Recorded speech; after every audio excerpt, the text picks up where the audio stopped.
Hey everyone, my name is AG with Screen Queen, and I am currently watching season 2 of Loki. This is my reaction review for episode 2.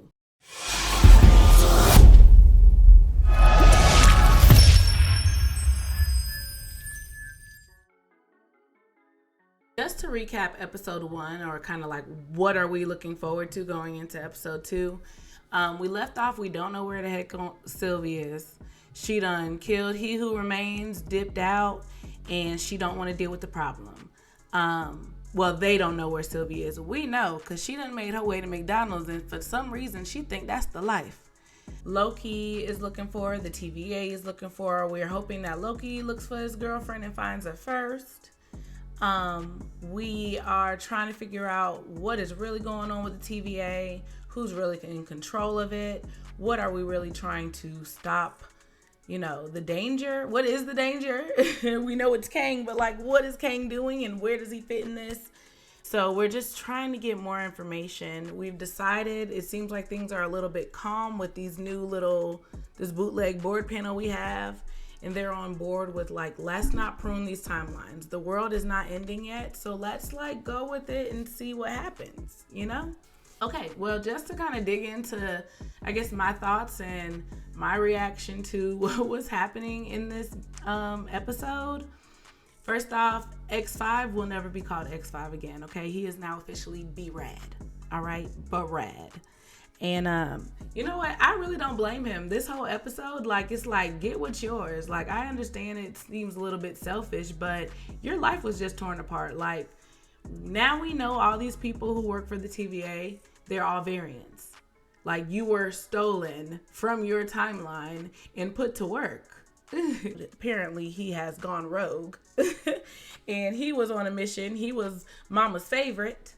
Miss weird typecast lady on the bootleg board panel then sent him to go find Sylvie, and he found her apparently, but decided to just stay. So he wanted to live the life that he was supposed to live before he was plucked out of his timeline and placed in the TVA, which I don't blame him.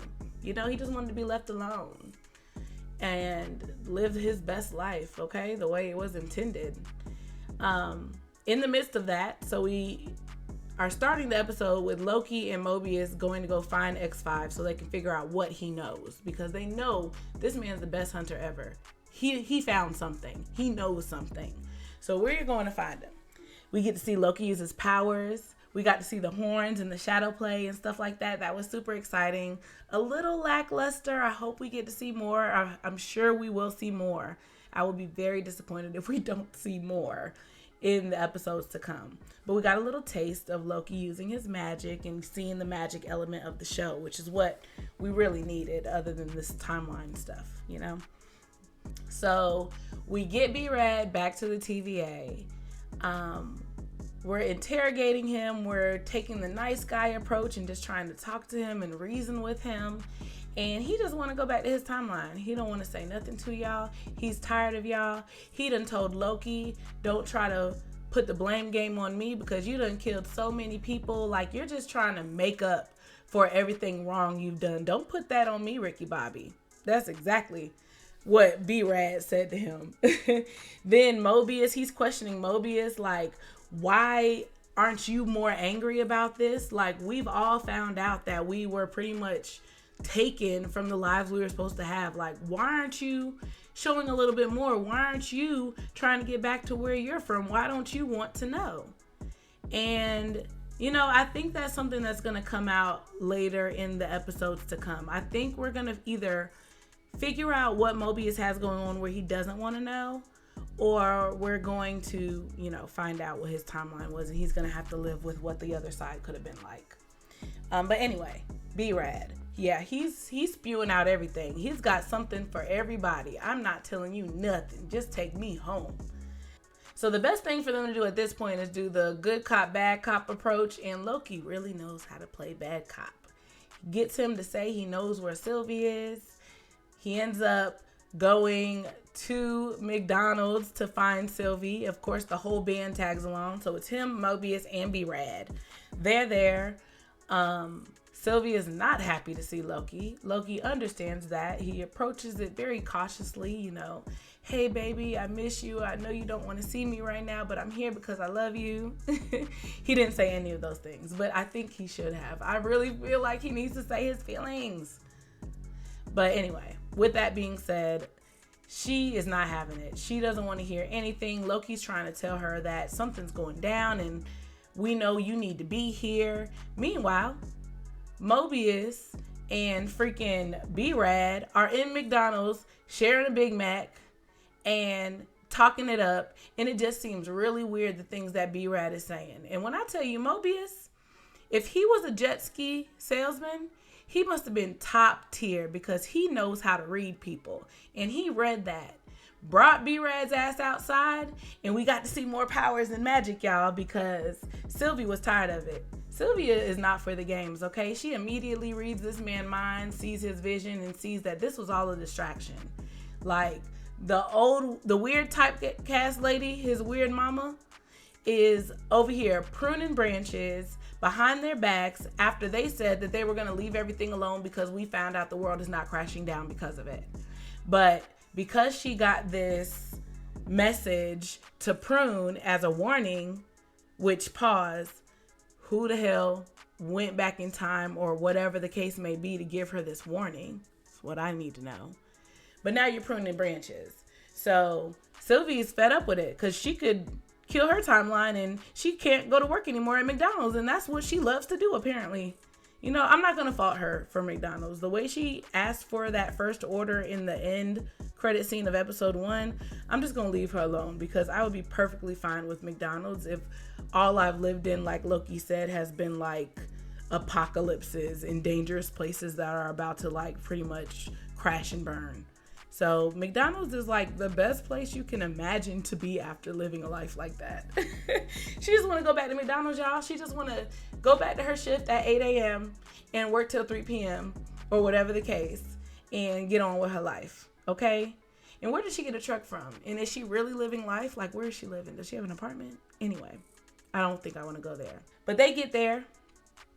Of course, we got B-15 with them. Everybody's together, and they pretty much cracked down. Now, I will say, when Loki and Sylvie held hands and got together, I was like, yes, Loki powers activate. It was cool, but they did not save the world. The branches were pruned. Apparently, thousands and thousands of people died. You can just tell on B-15, on Woonmi's face, like just the pain of losing those timelines. It was crazy, and I really, really felt for them. Like, what now? You know what I'm saying? So now they have this issue that Obi's trying to fix. And Obi is like the best ever tech support you can have. Like, when you call tech support and they're never helpful, he's the one you hope you get that will help you. Because he done wrote the manual. He got fans. Like, this man is popular. He runs shit here. Now, I don't know if this is a good or a bad thing, because now it makes me think he has way too control. He knows way too much. He seems helpful because they even caught him trying to like build something to sustain the multiple branches. But it's like, are you really on our side? Are you some good, some bad? Like, who put you in this place? Who remains, or Kang? It just seems kind of blurred at this point because of the timelines. And I just want to know who is who and where people really come from.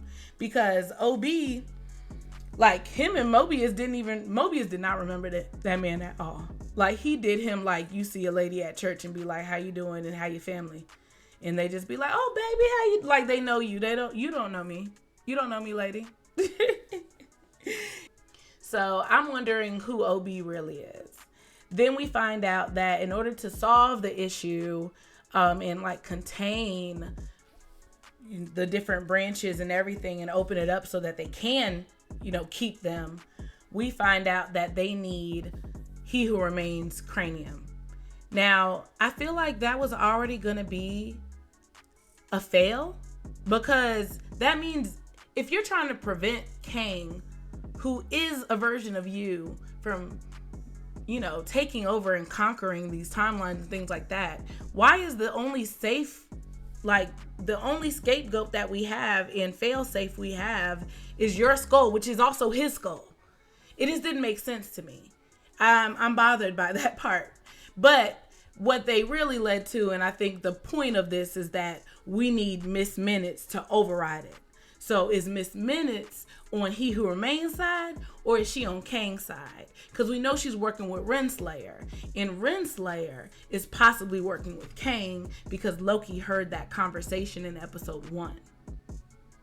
Y'all, what's happening?